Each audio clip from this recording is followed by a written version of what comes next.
यहाँ पर हम लोग फ्रैगमेंटेशन। फ्रैगमेंटेशन क्या होता है? इसमें एक ऑर्गेनिज्म क्या करता है? इसमें एक organism in which an organism breaks into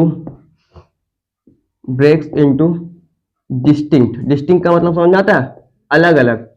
breaks into distinct pieces, और उस पीसेस को हम लोग क्या कहते हैं? फ्रैगमेंट्स कहते हैं। क्या कहते हैं? फ्रैगमेंट्स।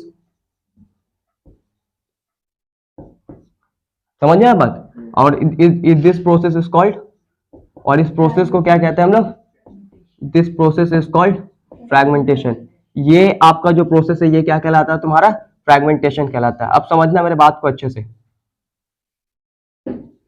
क्या कहलाता है? फ्रैगमेंटेशन कहलाता है। यहां पे मेरे पास एक ऑर्गेनिज्म है, समझ में आया बात? ये क्या है? एक ऑर्गेनिज्म है जिसका नाम है स्पाइरोगाइरा। क्या नाम है? स्पाइरोगाइरा, है ना? क्या नाम है इसका? स्पाइरोगाइरा। स्पाइरोगाइरा में क्या देखने को मिलता है हमको? स्पाइरोगाइरा में हमको क्या होता है? ये देखो, ये पूरा एक ऑर्गेनिज्म है स्पाइरोगाइरा। इसमें क्या होगा? इसका एक पार्ट इस तरह से अगर टूट जाता है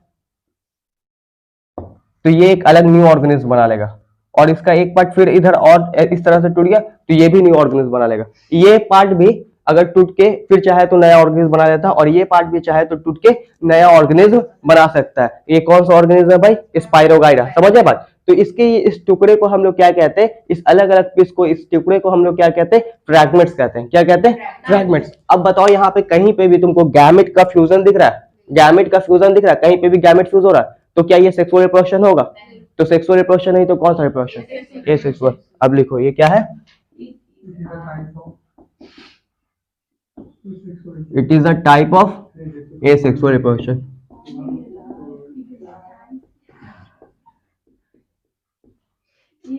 अच्छा, इसका हर एक फ्रैगमेंट कैपेबल है कि एक नया ऑर्गेनिज्म बना सके? हाँ, तो ये भी पॉइंट लिख लो कि each fragments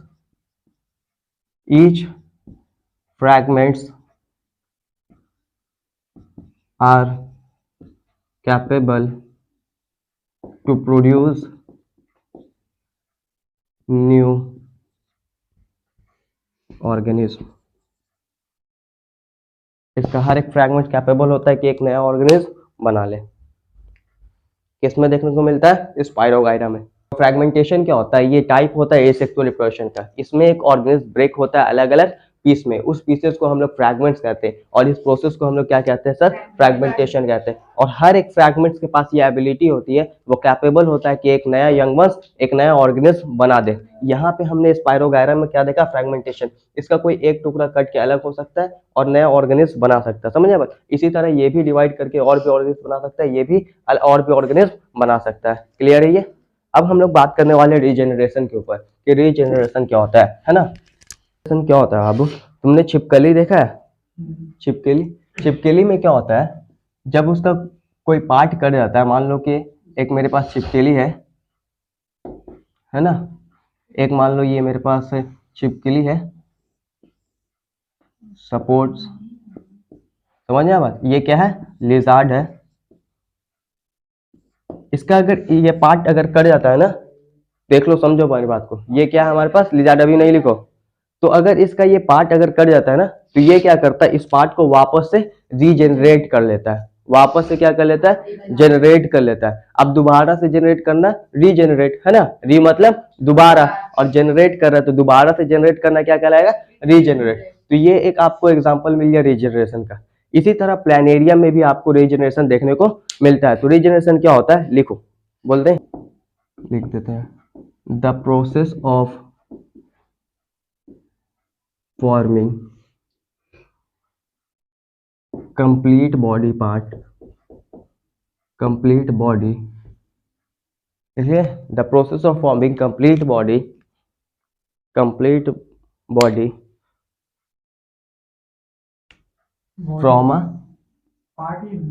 a split out, from a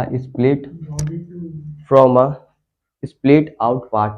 देखो, from a split out part, इसी को हम लोग क्या कहते हैं? रीजनरेशन कहते हैं। यहाँ पे बॉडी, न्यू बॉडी भी कर सकते हो, complete new body from A split out part. Sir ये देखने को मिलता है आपके प्लानेरिया में, प्लानेरिया। इधर देखो, ड्यूरिंग रीजेनरेशन, रीजेनरेशन के दौरान, देखो इधर, ड्यूरिंग रीजेनरेशन, देखिए, देखो ड्यूरिंग रीजेनरेशन, हाँ, ड्यूरिंग रीजेनरेशन,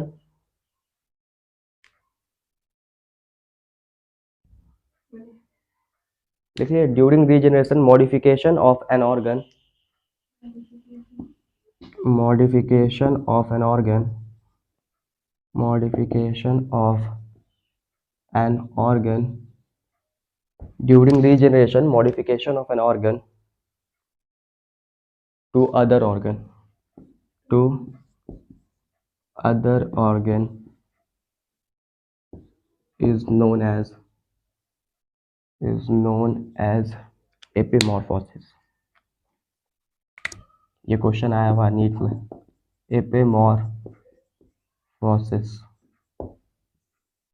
रीजेनरेशन के दौरान किसी एक ऑर्गन का मॉडिफिकेशन हो जाना दूसरे ऑर्गन से, है ना, modification of an organ to other organ, वो क्या कहलाता है तुम्हारा, एपिमॉर्फोसिस कहलाता है। समझ में आया बात? तो रीजेनरेशन क्या है, रीजेनरेशन क्या होता है, अगर कोई एक ऑर्गेनिज्म है उसका कोई पार्ट कट जाता है तो वो वापस से क्या कर लेता है, उसको रीजनरेट कर लेता है ना, इस प्रोसेस को हम लोग क्या कहते हैं, regeneration. The process of forming complete new body from a split out part, जो तुम्हारा टूटा हुआ पार्ट है उससे एक नया बॉडी को बना लेना क्या कहलाता है, रीजनरेशन। ये किसमें देखने को मिलता है, प्लानेरिया, और साथ ही साथ आप लिजार्ड में भी इसको देखते हैं। रीजनरेशन के दौरान, ड्यूरिंग रीजनरेशन, एक ऑर्गन का मॉडिफिकेशन होना दूसरे ऑर्गन से, उसको हम लोग क्या कहते हैं, एपिमॉर्फोसिस कहते हैं। क्लियर, कोई दिक्कत नहीं। अब क्या देखने वाले हैं, स्पोर फॉर्मेशन। इससे पहले सवाल उठता है कि सर स्पोर क्या होता है, आप लोग को बढ़ा चुके हैं, बताओ स्पोर यूनिसेल्युलर होता है या मल्टी सेल्युलर? स्पोर जो होता है वो क्या होता है, यूनिसेल्युलर। और साथ ही साथ स्पोर के बाहर कैसा वॉल रहेगा, थिक या थिन वॉल?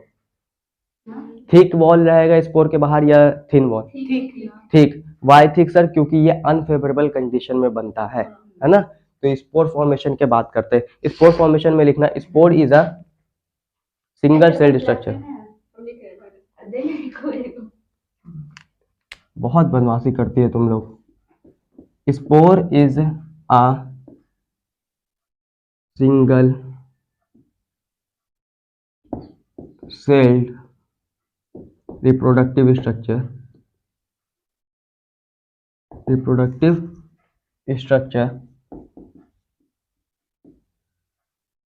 देखिए, spore is a single cell reproductive structure that detaches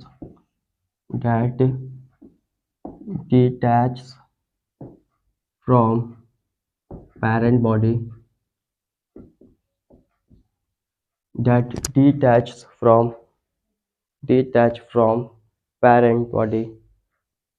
and give rise to new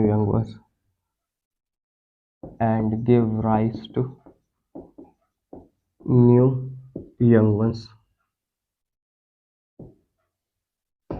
Example, rhizopus।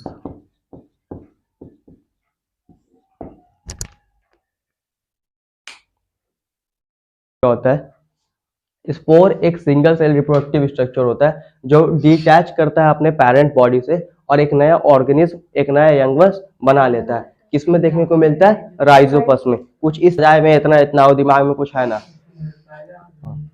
चलो देखो, कोई भी ऑर्गेनिज्म हो उसके लाइफ स्पैन को अगर हम देखते हैं, पूरे लाइफ स्पैन में अलग अलग फेजेस आते हैं। एक फेज वैसा होता है जो के लिए वो कैपेबल नहीं होता, उससे पहले वाला फेज। एक फेज ऐसा होता है जिसमें वो रिप्रोडक्शन कर सके, और एक फेज ऐसा आता है जब वो रिप्रोडक्शन अब नहीं कर सके वापस से। समझ आए बात? तो सबसे पहला जो फेज है आपका, उसे हम लोग जुवेनाइल फेज कहते हैं। क्या कहते हैं, जुवेनाइल फेज। ये मेल में लगभग 0 से 16 साल तक के बीच में होता है, और फीमेल में लगभग 0 से 14 ईयर्स तक के फेज को हम लोग क्या कहते हैं, जुवेनाइल फेज। और प्लांट में इसी जुवेनाइल फेज को हम लोग वेजिटेटिव फेज कहते हैं। तो ये जो फेज है 0 to 16 ईयर या 0 to 14 ईयर, इस फेज में जो ऑर्गेनिज्म होगा वो क्या कैपेबल होगा इस चीज के लिए कि वो रिप्रोडक्शन कर पाए? नहीं। तो आइए लिखते हैं,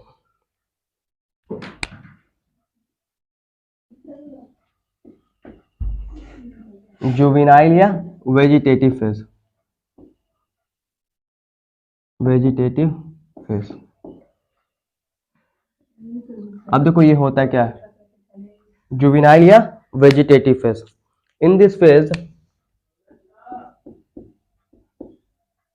in this phase organism unable to reproduce,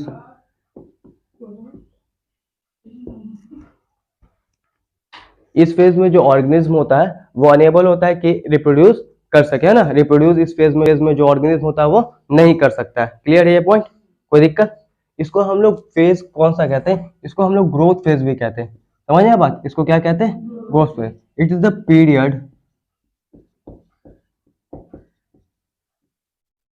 growth phase, है ना। इस फेज में क्या होता है, ऑर्गेनिज्म का ग्रोथ होता है ना। किस क्या होता है इस फेज में, ऑर्गेनिज्म का ग्रोथ होता है। कोई दिक्कत यहाँ तक नहीं। ये मेल के अंदर अगर हम बात करें तो कब से कब होता है, मेल के अंदर अगर हम बात करें तो 0 to 16 ईयर्स, है ना। और फीमेल के अंदर अगर बात करें तो 0 to 14 ईयर्स।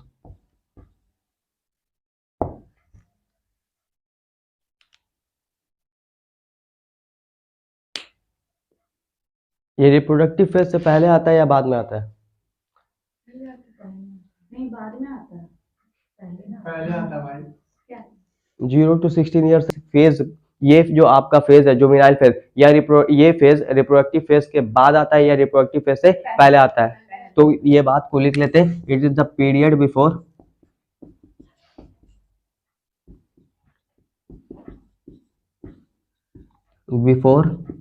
या आफ्टर, बिफोर या आफ्टर, जल्दी बोल।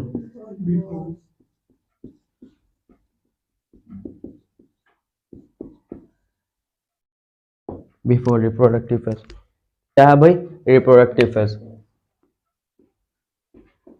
क्या इस फेज में तुम्हारा जो ऑर्गेनिज्म है वो कैपेबल हो जाएगा रिप्रोडक्शन करने के लिए? अरे बोलते ही नहीं हो।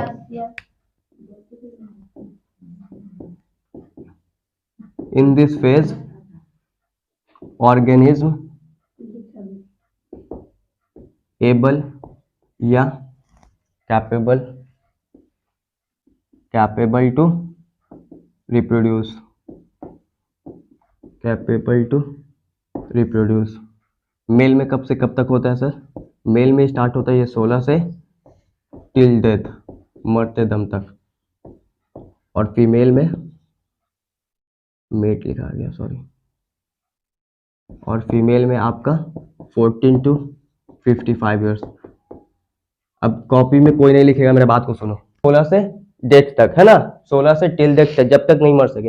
लेकिन फीमेल में 14 to 55 ईयर्स। अब ये 55 ईयर्स पे रुक क्यों जा रहा है, 55 ईयर्स पे रुक क्यों जा रहा है? अब देखो फीमेल के अंदर एक साइकिल चलता है जिसको हम लोग मेंस्ट्रुअल साइकिल कहते हैं। क्या कहते हैं, मेंस्ट्रुअल साइकिल। ये जो मेंस्ट्रुअल साइकिल है ये आपका इस एज पे जाने के बाद स्टॉप हो जाता है, और उसी मेंस्ट्रुअल साइकिल के दौरान आपका 14th डे, अभी हम लोग चैप्टर 3 में पढ़ेंगे, ओवुलेशन होता है, यानी कि ओवम निकलता है। समझ आए बात? इसलिए हम लोग कहते हैं कि 55 ईयर्स के बाद, 55 ईयर्स, लगभग 50 to 55 ईयर्स के बाद जो फीमेल है वो रिप्रोडक्शन नहीं कर सकती। क्लियर, कोई दिक्कत? अब एक आता है बुढ़ापा वाला फेज, जिसे हम लोग सीनेसेंट फेज कहते हैं। क्या कहते हैं, सीनेसेंट फेज, है ना। सीनेसेंट फेज में क्या होता है, इस फेज में जो रिप्रोडक्टिव ऑर्गन होते हैं, लिखते चलना, इन this phase reproductive organ, reproductive organ become discomfort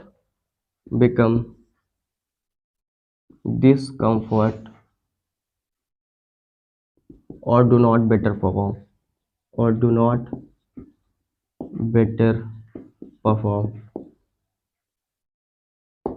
समझ में आया बात? इट इज नोन एज, इसे हम लोग एजिंग फेज भी कहते हैं, एजिंग फेज। क्वेश्चन यहीं से बनेगा। क्या होता है इस फेज में जो रिप्रोडक्टिव ऑर्गन होता है, देखो ये बुढ़ापा वाला फेज है, बुढ़ापे वाले फेज में क्या लगता है तुमको, जो ऑर्गेनिज्म है उसका रिप्रोडक्टिव ऑर्गन अच्छा होगा या फिर डिस्कम्फर्ट हो जाएगा, अच्छे से परफॉर्म करेगा या खराब तरीके से। तो वही कह रहा है कि इन this phase reproductive organ become discomfort और डू नॉट बेटर परफॉर्म, और अच्छे से परफॉर्म भी नहीं करता है, समझ आए बात। और इसी फेज को हम लोग क्या कहते हैं, एजिंग फेज। यही क्वेश्चन बनने का ज्यादा चांस है कि सेनेसेंट फेज को और हम लोग क्या कहते हैं बाबू, एजिंग फेज कहते हैं। क्लियर है, कोई दिक्कत यहाँ तक। तो हमने 3 फेज पढ़ा, क्या क्या पढ़ा, पहला था आपका जुवेनाइल फेज, दूसरा था आपका रिप्रोडक्टिव फेज और तीसरा था आपका सीनेसेंट फेज, जिसे हम लोग एजिंग फेज भी कहते हैं। अच्छा, जुवेनाइल फेज को हम लोग वेजिटेटिव फेज भी कहते हैं। क्लियर है, जुवेनाइल फेज जो होता है तुम्हारा वो 0 to 16 ईयर्स मेल में और 0 to 14 ईयर्स फीमेल में। रिप्रोडक्टिव फेज जो तुम्हारा होता है वो कितना होता है, वो होता है तुम्हारा फीमेल, अगर मेल की बात करें तो 16 to till डेथ, और फीमेल में बात करें तो 14 to 15 ईयर्स। क्लियर, उसके बाद वाला जो एज है वो है सीनेसेंट फेज। इस फेज में क्या होता है, रिप्रोडक्टिव ऑर्गन डिस्कम्फर्ट हो जाता है और अच्छे से परफॉर्म नहीं कर पाता है। इसी फेज को हम लोग क्या कहते हैं बाबू, एजिंग फेज कहते हैं। यहाँ तक क्लियर है एकदम। चलो, नोट लिखना है। क्या नोट लिखना है, ये 10,000 का नोट है, इस पे क्वेश्चन 2024 में आया है। अब सुनो मेरा बात, बम्बू को देखो, बम्बू बांस का है ना, बम्बू स्पीसीज जो होता है वो फ्लावर देता है लगभग 50 से 100 साल में, या फिर एनसीईआरटी ये भी लिखता है कि once in their life time, अपने लाइफ टाइम में एक बार फ्लावर देता है और उसके बाद क्या करता है, वो मर जाता है। समझ आए बात, उसके बाद ये वो क्या करता है, मर जाता है। समझ में। अच्छा, फिर उसके बाद एक और फ्लावर है, नाम है स्ट्रॉबिलैंथस कुंतियाना। क्या है, स्ट्रॉबिलैंथस कुंतियाना, जिसको हम लोग नीला कुरेंजी भी कहते हैं। क्या कहते हैं, नीला कुरेंजी। स्ट्रॉबिलैंथस कुंतियाना, जिसको हम लोग नीला कुरेंजी भी कहते हैं, वो 12 साल में एक बार फ्लावर देता है। कब देता है, 12 साल में एक बार। आप पुराने एनसीईआरटी में देखिएगा तो लास्ट डाटा 2006 का दिया हुआ, मतलब 2006 में दिया, फिर 2018 में दिया, फिर उसके बाद 2030 में देगा, अगर अकॉर्डिंग टू इसके हिसाब से हम चले तो। स्ट्रॉबिलैंथस कुंतियाना जो हमारा नीला कुरेंजी, वो क्या करता है, 12 साल में एक बार फ्लावर देता है। ये आपको कहाँ मिलेगा, ये आपको मिलेगा हिली एरियाज। हिली एरियाज मतलब पहाड़ी इलाका, जैसे कि कर्नाटका, केरला, इन सब एरियाज में। क्लियर, और फ्लावर कितने साल पे देता है, 12 साल में एक बार। समझ आया बात। और नाम क्या है इसका, स्ट्रॉबिलैंथस कुंतियाना। दूसरा नाम क्या है, नीला कुरेंजी। क्लियर है, याद रहेगा। तो लिखो, पहला नोट में लिखो पॉइंट, पहला पॉइंट लिखो नोट में, bamboo species, bamboo species the NCERT का लाइन है, लिखते चलो, bamboo species flowers only once in their lifetime,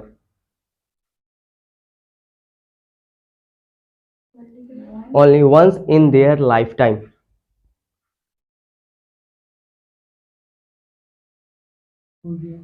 हो गया, कॉमा देना, कॉमा लिखना नहीं देना।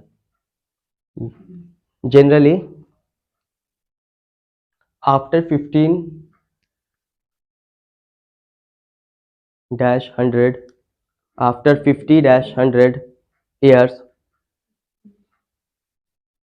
produce years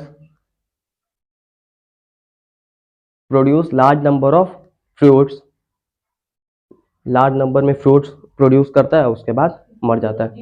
large number of fruits, हाँ, लार्ज नंबर ऑफ फ्रूट्स, ढेर सारा फ्रूट्स प्रोड्यूस करेगा, produce large number of fruits, fruits, FRUITS fruits,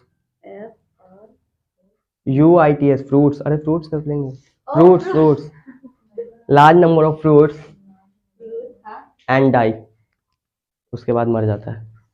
इस पे क्वेश्चन आया 2024 में, हाँ, एंड डाई। हो गया। अब पॉइंट नंबर 2 सर लिखो नोट में, DIE। हो गया। पॉइंट नंबर 2 लिख रहे बोतल। चल पॉइंट नंबर 2 हो गया, पॉइंट नंबर 2 लिखिए। इस पे 2024 में क्वेश्चन आया, लिखो ऊपर में 2024 पहले पॉइंट 1 के पास, पॉइंट 1 के पास। हाँ 2024 में क्वेश्चन आया इसका। 2024 का क्वेश्चन भी ठीक ही था, ऐसा नहीं था। चलो अब दूसरा पॉइंट लिखो, ये भी बहुत इंपॉर्टेंट नोट है, स्ट्रॉबिलैंथस कुंतियाना, स्ट्रॉबिलैंथस कुंतियाना,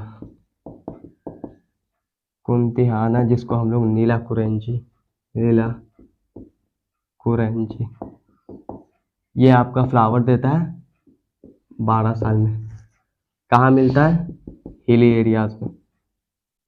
ऐसे मत लिखना, ऐसे मत लिखना, ऐसे मत लिखना, लिखो अच्छे से। इस लॉबी ये लिख लिए यहाँ तक, नहीं वहां तक पहले लिख। 12 years, flowers once in 12 years,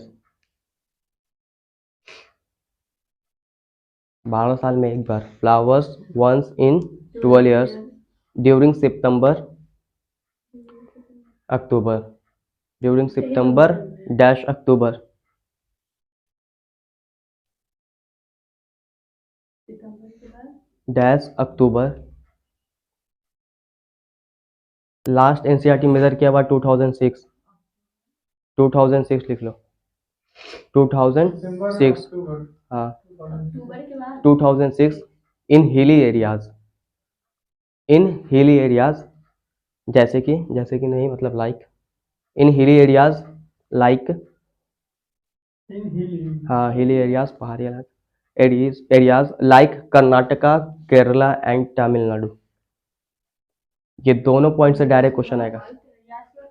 like जैसे कि कर्नाटका, केरला एंड तमिलनाडु, ये दोनों पॉइंट्स, कर्नाटका, केरला एंड तमिलनाडु, ये दोनों पॉइंट से क्वेश्चन डायरेक्ट बनेगा। कर्नाटका, केरला एंड तमिलनाडु। अब देखो ये क्लियर है, चलिए एक बार और अच्छे से बता दीजिए। बात ये हम बोले तुम लोगों को कि जो आपका बम्बू स्पीसीज होता है, गौर से सुनो, इस पे क्वेश्चन डायरेक्ट बनेगा। जो तुम्हारा बांस वाला पेड़ होता है ना, बम्बू स्पीसीज, उसमें 50 से 100 साल में जनरली फ्लावर आता है ना, पूरे लाइफ टाइम में एक बार फ्लावर, एक बार फ्रूट बनाता है लार्ज नंबर में, और उसके बाद वो क्या करता है, मर जाता है। ये कहानी हो गया बम्बू स्पीसीज का। दूसरा कहानी हमने क्या पढ़ा, एक फ्लावर नाम है स्ट्रॉबिलैंथस कुंतियाना, दूसरा नाम है नीला कुरेंजी।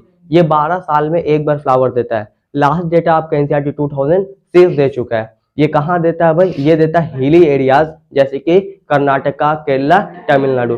कौन से महीने में, सितंबर और अक्टूबर के महीने में। क्लियर। 2018 में ना, 18 में दिया होगा, फिर उसके बाद 2030 में देगा। क्लियर, कोई दिक्कत। अब एक चीज पढ़ने वाले हैं हम लोग, जिसको आगे भी डिटेल में पढ़ेंगे। क्या है भाई वो चीज, अब हम लोग पढ़ने वाले oestrus and menstrual cycle. Oestrus and menstrual cycle. देखो यहाँ पे इसका उतना डिटेल हम लोग पढ़ते नहीं है, इसका डिटेल हम लोग पढ़ते हैं चैप्टर नंबर 3 में। किसका डिटेल पढ़ेंगे चैप्टर नंबर 3 में, मेंस्ट्रुअल साइकिल। ईस्ट्रस का हम लोग को वहां भी नहीं पढ़ना है। क्लियर। अब देखो ईस्ट्रस एंड मेंस्ट्रुअल साइकिल की अगर हम बात करें, मत लिखो अभी। ईस्ट्रस एंड मेंस्ट्रुअल साइकिल की अगर हम बात करें तो क्या होता है, इसमें हम लोग डिफरेंस देखते हुए चलते हैं, बाकी तो डिटेल में आगे बात होगा।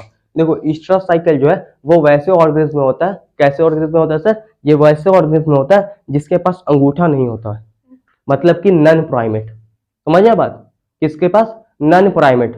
नन प्राइमेट में किसमें देखने को मिलेगा ईस्ट्रस, नन प्राइमेट में। और आपको मेंस्ट्रुअल साइकिल देखने को मिलेगा प्राइमेट में। नन प्राइमेट कौन कौन से होते हैं सर, नन प्राइमेट जैसे कि काउ, सीप, डियर, ये सब क्या है तुम्हारे नन प्राइमेट। और प्राइमेट में कौन कौन आते हैं सर, ह्यूमन, मंकी। समझिए बात, ये सब के सब किसमें आते हैं सर, प्राइमेट्स में। तो आपको मेंस्ट्रुअल साइकिल किसमें देखने को मिलता है, प्राइमेट्स में। क्लियर। तो ये तुमको किसमें देखने को मिलेगा बाबू, ये देखने को मिलेगा तुमको नॉन प्राइमेट में, है ना।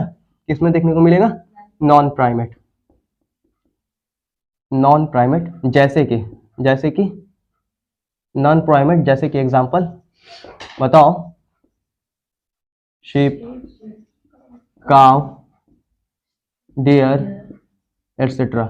इन सब में आपको कौन सा साइकिल देखने को मिलता है, ईस्ट्रस साइकिल। लेकिन अगर हम बात करें प्राइमेट्स की, प्राइमेट्स का मतलब क्या होता है, प्राइमेट्स का मतलब जिसके पास अंगूठा हो, जैसे कि ह्यूमन, है ना। एग्जाम्पल ये किसमें तुमको देखने को मिलेगा, ह्यूमंस, है ना। साथ ही साथ तुम्हारा मंकी, चिंपैंजी, है ना, मंकी एटसेट्रा। इन सब में तुमको क्या देखने को मिलेगा बाबू, मेंस्ट्रुअल साइकिल देखने को मिलेगा। और ईस्ट्रस साइकिल किसमें देखने को मिलेगा, नॉन प्राइमेट में। क्लियर है, कोई दिक्कत याद है। अब इसमें होता है क्या सर, ये एक बात याद रखना, एक बात क्या याद रखना तुमको, ये मान लो ये क्या है, समझना मेरे बात को, यहाँ समझना, ये समझो क्या है, ये फीमेल रिप्रोडक्टिव पार्ट है ना, क्या है, फीमेल रिप्रोडक्टिव पार्ट है। समझिए बात, ह्यूमन का क्या है, फीमेल रिप्रोडक्टिव पार्ट। इसका 3 लेयर होता है। समझिए बात, इसका कितना लेयर होता है, 3 लेयर। सबसे अंदर वाले लेयर को हम लोग इंडोमेट्रियम कहते हैं। क्या कहते हैं, इंडोमेट्रियम कहते हैं। समझिए बात, इंडो बोले तो अंदर, और मेट्रियम होता है यूट्रस से रिलेटेड। जैसा बात होगा आगे समझ में आएगा। अब देखो कहानी क्या है यहाँ पे, ये तुमको समझना है कि ये तुम्हारे पास फीमेल रिप्रोडक्टिव पार्ट है। फीमेल रिप्रोडक्टिव पार्ट के यूट्रस के अंदर वाले लेयर को हम लोग क्या कहते हैं, एंडोमेट्रियम। ये मेंस्ट्रुअल साइकिल के दौरान, याद रखना, ड्यूरिंग मेंस्ट्रुअल साइकिल यही लेयर जो है वो ब्रेक होता है। समझे बात, यही लेयर क्या होता है, ब्रेक होता है और बॉडी से बाहर निकलता है। समझ आया बात। तो during menstrual cycle lining of endometrium breaks. समझ आया बात, during menstrual cycle lining of endometrium breaks. अब ब्रेक्स तो ईस्टर साइकिल के केस में भी होता है। समझ आया बात, ईस्टर साइकिल के भी केस में होगा, मेंस्ट्रुअल साइकिल के भी केस में होगा। लेकिन मेंस्ट्रुअल साइकिल के केस में क्या होता है, ये बाहर निकलता है, लेकिन ईस्टर साइकिल के केस में ये बाहर नहीं निकलता है। समझ आया बात, कोई दिक्कत यहाँ तक नहीं। लिखो पॉइंट बना के, इधर लिखो एंडोमेट्रियम लाइनिंग। डायग्राम नहीं करना है, नहीं मत करो, साइड में बनाना होगा तो बना लेना।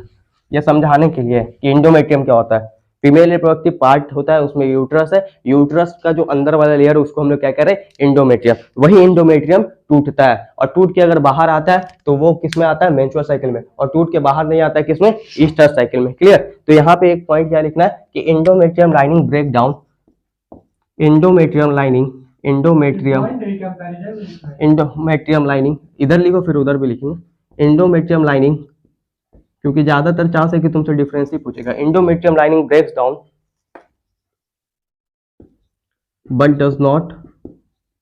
but does not flow outside the body, outside the body।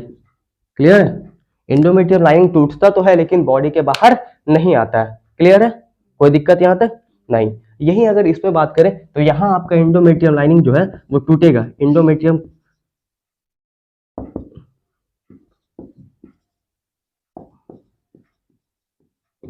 जो है यहाँ पे क्या होगा आपका, टूटेगा, है ना। ब्रेक डाउन एंड फ्लो, क्या करेगा, फ्लो आउटसाइड द बॉडी। देख लो, and flow outside the body,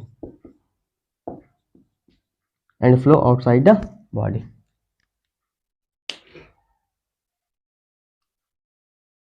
तीसरा साइकिल आपको नॉन प्राइमेट में देखने को मिलेगा, मेंस्ट्रुअल साइकिल आपको प्राइमेट्स में देखने को मिलेगा। नॉन प्राइमेट्स जैसे कि सीप, काउ, डियर एटसेट्रा। प्राइमेट्स बोले तो सर ह्यूमन, मंकी एटसेट्रा, है ना। इनमें भी एंडोमेट्रियम टूटता है, उसमें भी एंडोमेट्रियम टूटता है। एंडोमेट्रियम क्या होता है सर, फीमेल रिप्रोडक्टिव पार्ट का अगर आप यूट्रस देखें, यूट्रस का जो अंदर वाला लेयर है उसी को हम लोग क्या कहते हैं, एंडोमेट्रियम। एंडोमेट्रियम दोनों में टूट रहा है, लेकिन इसमें अगर एंडोमेट्रियम टूटता है तो वो बाहर की तरफ फ्लो नहीं करता है, और इसमें एंडोमेट्रियम टूटता है तो वो बाहर की तरफ फ्लो करता है। क्लियर, कोई दिक्कत नहीं। गैमेट तुम्हारा कहलाता है फर्टिलाइजेशन। क्या कहलाता है, फर्टिलाइजेशन। अब मेरे बात को गौर से सुनो, गैमेट को फ्यूज करना है ना, फ्यूजन ऑफ गैमेट क्या कहलाता है, फर्टिलाइजेशन। फर्टिलाइजेशन के पहले जो इवेंट आया होगा उसको कहेंगे प्री फर्टिलाइजेशन, और फर्टिलाइजेशन के बाद जो इवेंट आया होगा उसे हम लोग क्या कहेंगे, पोस्ट फर्टिलाइजेशन। तो टोटल सेक्सुअल रिप्रोडक्शन में आपको 3 इवेंट देखने को मिल रहा है। एक प्री फर्टिलाइजेशन, फर्टिलाइजेशन से पहले, दूसरा आपका फर्टिलाइजेशन, उसके बाद फर्टिलाइजेशन के बाद। क्लियर है। तो आपको सेक्सुअल रिप्रोडक्शन में कितने इवेंट्स देखने को मिलते हैं, 3 इवेंट्स देखने को मिलते हैं। सेक्सुअल रिप्रोडक्शन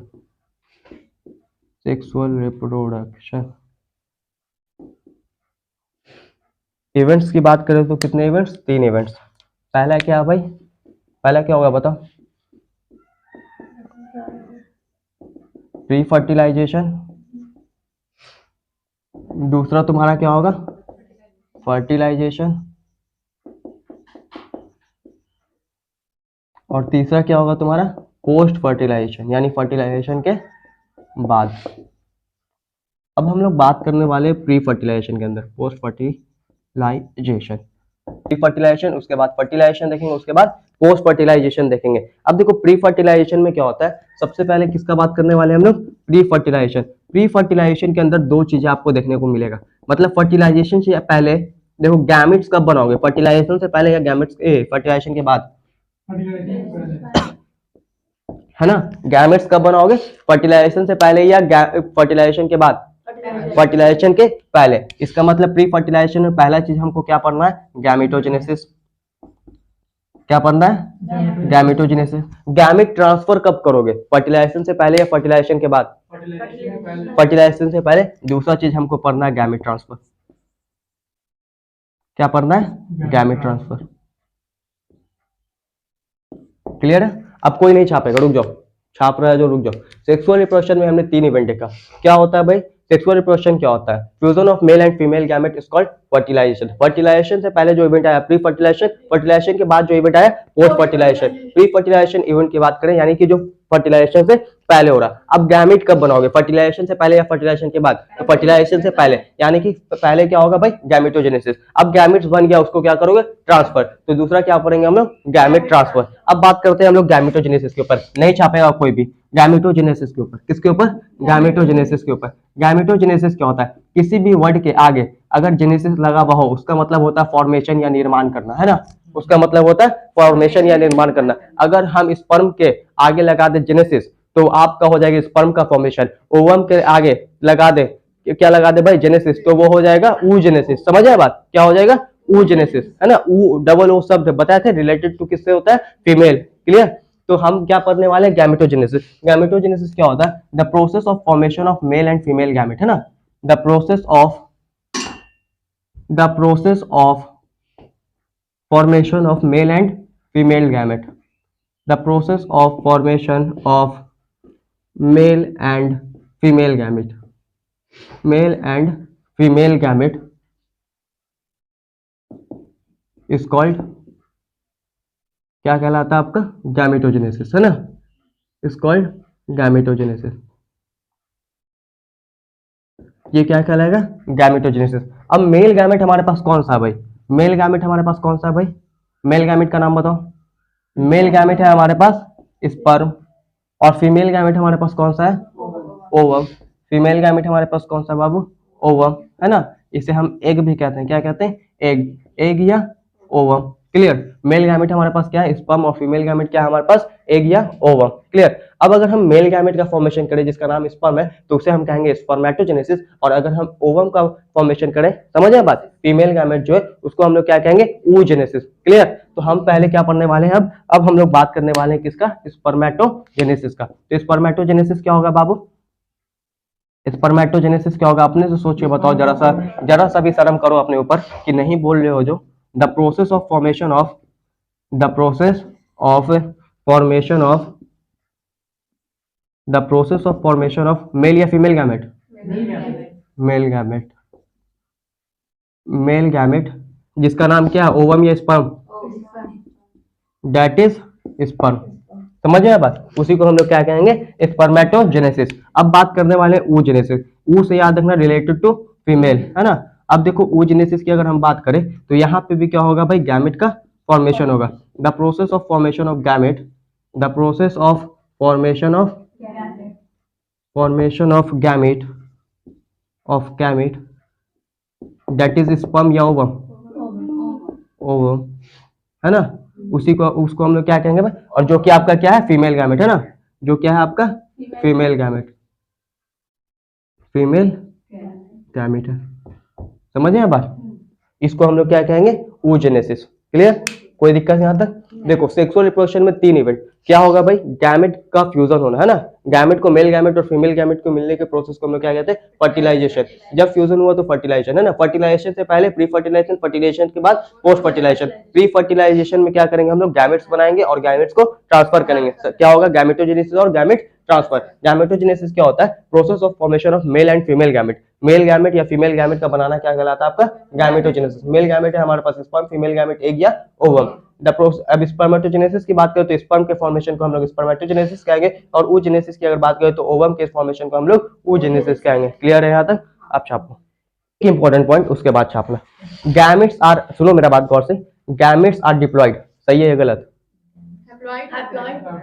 है ना? तो बगैर किसी शक के एनसीईआरटी कहता है गैमेट्स आर इनवेरिएबली हैप्लॉइड। क्या कहता है? गैमेट्स आर ऑलवेज हैप्लॉइड, है ना? Always haploid. गैमेट्स जो होते हैं वो हमेशा क्या होते हैं सर? हैप्लॉइड होते हैं। नोट करके लिख लो, नोट करके लिख लो। गैमेट्स हमेशा हैप्लॉइड होंगे। दिखाया हुआ है लेकिन भूल गए, है ना? इधर देखो, होमो बोले तो सिमिलर, हेट्रो मतलब डिसिमिलर या डिफरेंट, है ना? डिसिमिलर या डिफरेंट, अलग अलग, है ना? अब देखो समझना, दो तरह का गैमेट्स होता है हमारे पास। कितने तरह का? दो तरह का। एक होता है आपका होमोगैमेट्स। क्या होता है? होमोगैमेट्स। और एक आपका होता है हेटेरोगैमेट्स। क्या होता है? अब बताओ किसमें गैमेट्स सिमिलर होगा और किसमें गैमेट्स डिसिमिलर होगा? होमो में क्या होगा? सिमिलर। और हेटेरो में क्या होगा? डिसिमिलर। तो लिख लो।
हो गया? चलो देखो, होमो गैमेट्स क्या होता है? जब दो गैमेट्स क्या हो? सिमिलर हो। किसमें देखने को मिलता है? क्लैडोफोरा, स्पाइरोगाइरा, इन सब में। ये सब होता है क्या सर? ये सब आपके एल्गी हैं, क्योंकि आप लोग भूल चुके थे। याद है? याद था एग्जांपल? क्लैडोफोरा, स्पाइरोगाइरा, एलोथ्रिक्स, वॉलवॉक्स, ये सब क्या होते हैं तुम्हारे? एल्गी। अब देखो हेटेरोगैमेट्स क्या होता है? अरे यार यहाँ पे हेटेरोगैमेट्स क्या होता है? When two gametes are dissimilar. जब गैमेट्स क्या हो भाई? डिसिमिलर यानी अलग अलग हो। एग्जांपल ह्यूमन बींग्स यानी कि होमोसैपियंस। क्लियर है? कोई दिक्कत? यही हमने बात किया फ्रैगमेंटेशन के ऊपर। फ्रैगमेंटेशन क्या होता है सर? ये भी आपका एक तरह का एसेक्सुअल रिप्रोडक्शन है। इसमें क्या होता है? जो ऑर्गेनिज्म होता है वो अलग अलग पीसेस में ब्रेक हो जाता है। उस पीस को हम लोग फ्रैगमेंट कहते हैं और इस प्रोसेस को हम लोग फ्रैगमेंटेशन कहते हैं। ये हमको देखने को मिल जाता है स्पाइरोगायरा में। उसके बाद हमने बात किया रीजनरेशन। रीजनरेशन क्या होता है? हमने देखा लिजार्ड को। लिजार्ड का अगर पुच्छी को काट दो मतलब, तो क्या करता है? वो वापस से जनरेट कर लेता है। तो जनरेट, रीजनरेट है या दोबारा से जनरेट करना क्या कहलाता है? रीजनरेशन। ये रीजनरेशन हमको किसमें देखने को मिलता है? और प्लानेरिया में भी देखने को मिलता है। क्लियर है ये बात? उसके बाद हमने देखा स्पोर फॉर्मेशन। स्पोर क्या होता है? यूनिसेल्युलर होता है। इसके बाहर वॉल थिक होता है ना? स्पोर यूनिसेल्युलर होता है, उसके बाहर वॉल थिक होता है। क्योंकि वो कब बनता है? वो बनता है आपके अनफेवरेबल कंडीशन में। कब बनता है बाबू? अनफेवरेबल कंडीशन में। क्लियर है यहाँ तक? उसके बाद क्या हुआ? स्पोर फॉर्मेशन में हमने एग्जांपल देखा राइजोपस का। बॉडी में से, ऑर्गेनिज्म के बॉडी पार्ट से जो स्पोर है वो डिटैच होता है और एक नया ऑर्गेनिज्म बना लेता है। यहाँ तक कोई डाउट नहीं? उसके बाद हमने नोट लिखा। नोट में क्या लिखा? पहला नोट यह था कि बंबू स्पीसीज जो होता है वो 50 से 100 साल में जनरली एक बार फ्लावर देता है। क्या कह सकते हो? Once in their life time, अपने लाइफ टाइम में एक बार। उसके बाद large number of fruits produce करता है और मर जाता है। उसके बाद हमने बात की स्ट्रॉबिलेंथस कुंतियाना, जिसका नाम था नीला कुरेंजी, है ना? स्ट्रॉबिलेंथस कुंतियाना जिसका दूसरा नाम क्या था? नीला कुरेंजी। उसने फ्लावर देता है। वो कब फ्लावर देता है? 12 साल में एक बार, है ना? फ्लावर्स वंस इन 12 ईयर्स, 12 साल में एक बार। कहाँ देता है? हिली एरिया, जैसे कि केरला, कर्नाटका, तमिलनाडु। लास्ट कब दिया था? 2006 सितंबर अक्टूबर के महीने में। अगले बार 2018, फिर उसके बाद 2030। क्लियर है यहाँ तक? फिर हम सेक्सुअल, फिर उसके बाद हमने ईस्टर साइकिल और मेंस्ट्रुअल साइकिल में डिफरेंस देखा, है ना?